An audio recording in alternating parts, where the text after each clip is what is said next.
Hello my dear friends and welcome back to another video. So today was Disney Plus Day and we got two things. An Obi-Wan Kenobi sizzle reel and the Boba Fett Legacy Special. Now I do have a lot to say about both things because they were pretty awesome, but considering the Obi-Wan sizzle reel had leaked beforehand and given how much hype there was in light of the rumours from various outlets, I think we expected a lot more. In particular, I was hoping for an Andor teaser of some kind and maybe a couple of show announcements. This is something that we were promised, especially by some prominent leakers, but I suppose it didn't happen. But my dear friends, not all hope is lost, because next week is D23, where we typically do get a couple of trailers, and of course Investor Day is next month. So there is still plenty of opportunity there. But you know what, considering this was the first ever Disney Plus Day, you would expect a lot more from the Star Wars side of things. Marvel fans had so much to look forward to, and the same goes for other IPs. But with that said, let's take a look at what we did get. Starting with the Boba Fett Under the Helmet Legacy Special,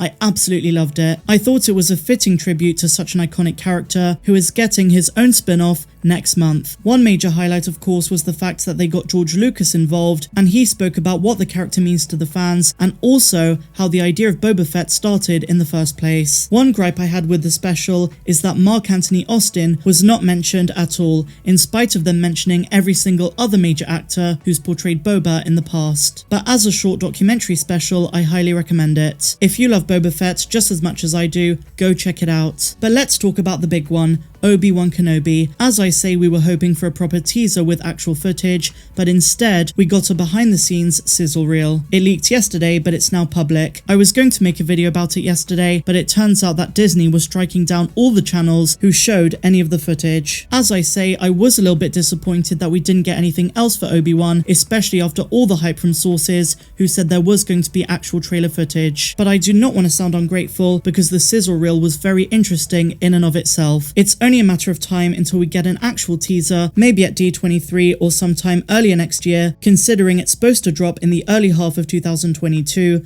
most likely in May. Now, this teaser was shown to investors during Disney Investor Day last year, and now we're getting a look at it. In this reel, we got concept art for the Kenobi series, and it looks pretty amazing. Not only that, but it actually gives us a few ideas about what to expect from the show. And just based on these sketches, it looks as though it's going to be a banger. Let's go through each of them and talk about it. Before we do that though, I want to address Ewan McGregor and Deborah Chow, who had a few words to say in the sizzle reel. What's really poignant is that they talk about the last task that Obi-Wan has, to protect Luke. Now, while that's really obvious by the end of Revenge of the Sith, and of course later in the timeline in A New Hope, the Kenobi series takes place bang in the middle of episodes 3 and 4, 10 years after episode 3 and 10 years before A New Hope. Deborah Chow stated that this is the starting point, but where it goes from here is interesting. And then we see a variety of concept art, with some scenes very clearly off-world, so we are leaving Tatooine, and as some of the rumours have suggested, something, or rather someone, is going to cause Obi-Wan to complete one final mission. This could be a young Princess Leia because he is going to go to Alderaan, or a different mission altogether. So let's now look at some of the main shots.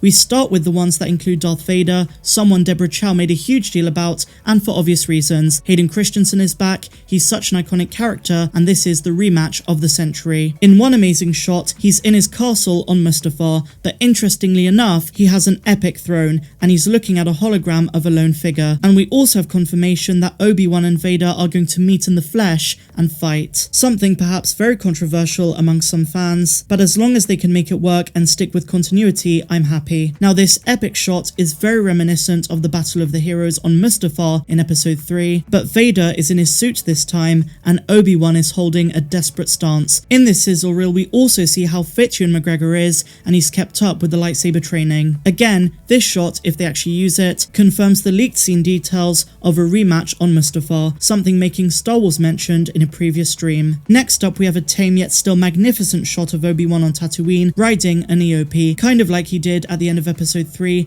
but also is reminiscent of Qui-Gon riding one in The Phantom Menace. At this point in the timeline, he is blended with the local culture and passes as an ordinary citizen. This one makes me think of the Kenobi Legends novel, where Obi-Wan adjusts to life on the desert world. Next up, my dear friends, we have a couple of very cool pieces of art for the Imperial side of this series. In one frame, we see an Inquisitor leaving her ship, with 2 stormtroopers behind her. Now, we don't know which Inquisitor this is. Some people think it's the 7th sister or a new Inquisitor altogether, but whoever she is, the big takeaway is they arrived on Tatooine. So this confirms that the Empire is searching the desert planet itself, something we assumed would not happen. The Inquisitor's ship, as one of my patrons pointed out, looks like a scaled down version of Krennic's ship. So moving on to the next one, we see what looks to be one of the lower levels of Coruscant. It could be a completely different planet, but I do get Andor/Rogue One vibes from it. Wherever this is, it looks like some sort of alien market. Now the final shot is reminiscent of Ord Mantell, and we've been saying for a while that there is a reason the Bad Batch is making such a big deal out of that planet, and Sid in particular. I'm not saying it is Ord Mantell, but I wouldn't be surprised if it is. Given the timeline, we could be in for some overlap. Some of those beloved characters could make their way into live action, or at the very least, some of those planets. Now, in case you're not aware, after The Phantom Menace came out, there was a prequel series that was based on Ord Mantell, where Qui-Gon and Obi-Wan had visited. Now that we're way further on in the timeline, I wonder if Obi-Wan will go back there and someone could recognize him, or at least remember him and his former master. I love this concept art. It gives us some idea of what we can expect from the series, even though it's not too revealing. We do get a lot of confirmations of some of the leaks and rumours, more specifically the ones to do with the Inquisitors. Deborah Chow herself states just how much of a threat they're going to be to Obi-Wan, and I think this is a big point to consider. So that is more or less everything,